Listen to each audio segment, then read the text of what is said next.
Ouais, j'ai pas envie de le débriefer du tout, ce match de merde hier à Rennes.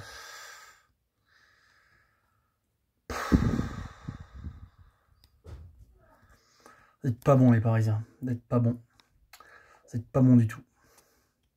Là, sur la pelouse hier, on n'a pas de fond de jeu.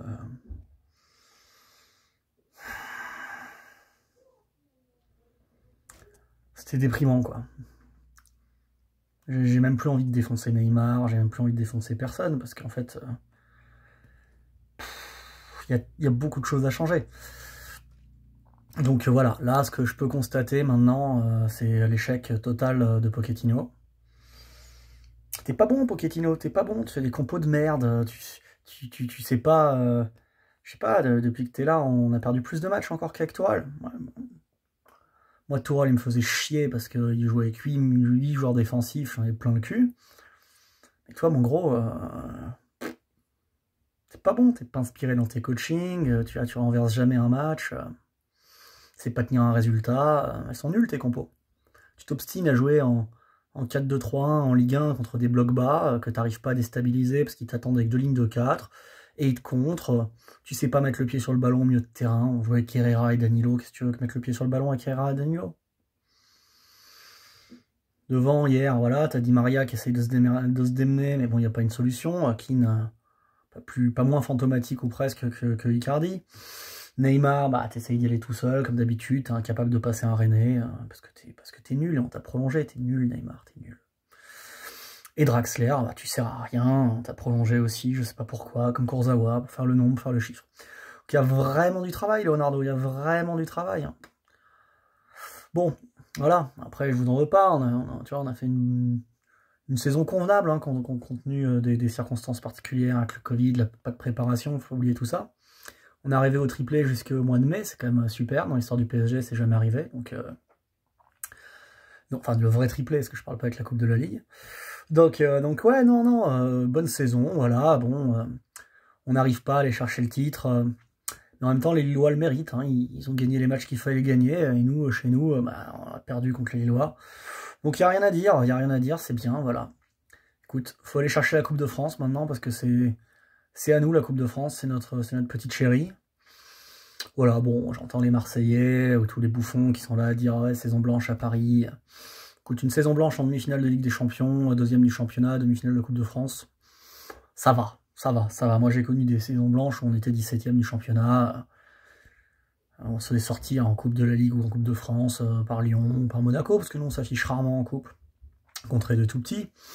Ou que tu t'affichais en Coupe d'Europe avec le Dynamo Kiev, avec Landreau, là. Oh, bon, tu vois, genre, ça, c'est pas une saison blanche. Non, une saison blanche, c'est ce que fait l'OM. Tu vois, c'est l'OM, ils sont là, ils sont en début de saison, ils sont en Ligue des Champions. Ils se font ridiculiser en Coupe de France par Canet-en-Roussillon.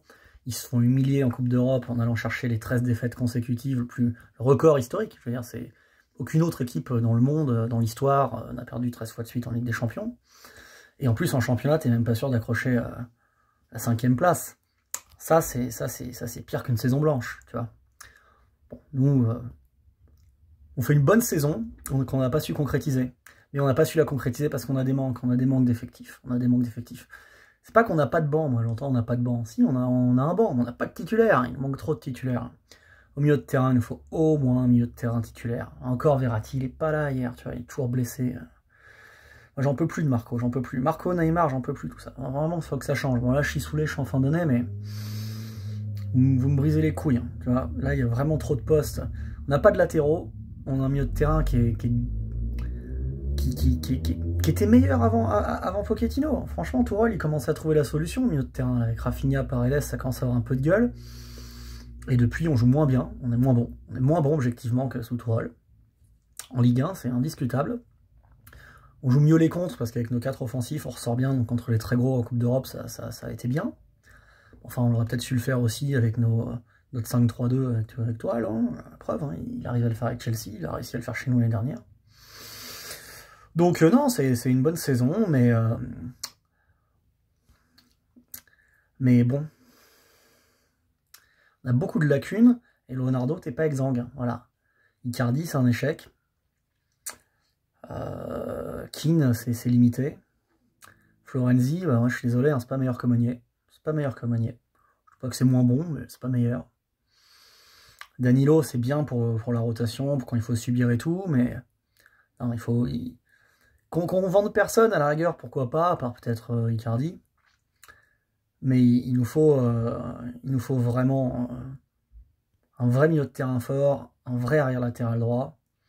Et après, si tu as un central capable de jouer arrière gauche, mais meilleur que Diallo, quoi, parce que hier sur le match, encore parpaing sur parpaing, quoi. Je veux dire, dès que tu as un mec qui déborde sur le côté droit, que ce soit Dagba, Florenzi, ou Diallo, ou Kurzawa, il n'y a pas un centre, quoi. Il n'y a pas un centre. De toute façon, si tu centres, t'as pas un buteur qui est capable de couper les trajectoires comme Cavani.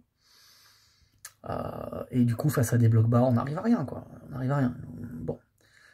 Donc moi, je veux pas entendre parler de Ramos, de Messi et de Papy Moujo, là, comme ça, tant qu'on n'a pas recruté un milieu de terrain, un latéral droit. Une fois que tu as fait un bon recrutement, si tu me rajoutes des cerises sur le gâteau, Messi plutôt qu'Icardi, oui, hein. Et Ramos plutôt que Kerrer, oui aussi. Mais bon, d'abord, il nous faut un arrière latéral de haut niveau, un mec qui combine, tu vois, à ce qu'était Dani Alves, quoi. Donc, ou Marcelo, bah voilà, faut aller chercher ça, faut aller chercher ça. Leonardo, tu te démerdes, tu fais jouer ton réseau, tu nous trouves la pépite brésilienne qui est capable de le faire, là, un Cancelo, comme ils ont à City, enfin, ça, c'est des joueurs qui se trouvent, quoi, tu vois. On va pas le chercher qui coûte déjà 80 millions, on va nous le chercher quand il est encore à 15-20 millions, on a le droit aussi de tenter des trucs, mais tu réussis, quoi. Tu trouves des joueurs qui ont du ballon dans les pieds. Moi, je veux plus voir des mecs qui savent pas centrer, ça me pourrit la vie, quoi. Et des mecs comme Herrera ou Gay ou Danilo, j'aime bien, mais pour la Ligue 1, tu vois, c'est pas ça qu'il faut, quoi. Donc Rafinha, c'est bien, mais Pochettino le fait jamais jouer. Donc non, moi j'ai peur qu'on se soit trompé sur Pochettino. C'est un ancien capitaine du club, je suis content, mais pour l'instant, t'es pas bon, hein, Maurizio. Franchement, t'es pas bon. Hein. Après, voilà, le truc qui se passe, c'est qu'au PSG, les mecs sont toujours bons avant, sont toujours bons après, mais ils sont pas bons chez nous. Alors, je sais pas si c'est le climat, l'air, le bling-bling, les putes et notre presse de merde, parce qu'on a une presse incompétente. Il y a un truc général qui fait qu'à Paris, c'est plus compliqué qu'ailleurs. Parce que c'est vrai, quoi, même Ancelotti, il a galéré à Paris. Donc, bon, voilà, tu vois. Donc remettons-nous à l'ouvrage. Voilà. Allez, ciao.